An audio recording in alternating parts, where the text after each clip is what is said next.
I tend to always just write fiction, and so I have characters that are in their own little world, and because of that, it's locations that are fictional.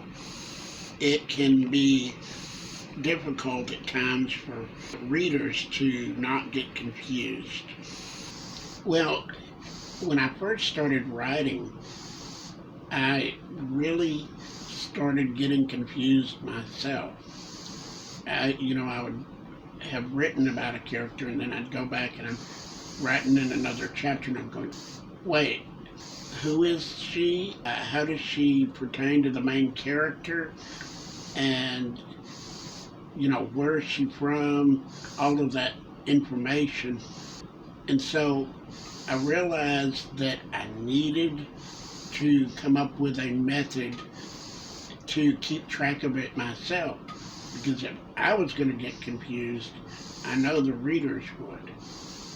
And in order to get consistency, I started to where every time I would come up with a new character or location or even an item, like a laser gun that does something, I would create a reference index and have details in there so that I could go back as I'm going through the story and make sure that everything throughout the story is consistent, and so that everyone, when they read it, they're not going to get confused.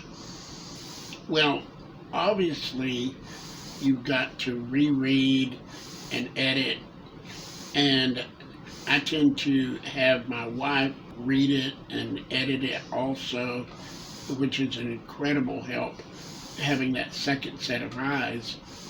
But then also, at times, I'll create an actual map so that I can keep all my directions and all of that within the story. If someone plotted it out, it's actually going to be logical and work.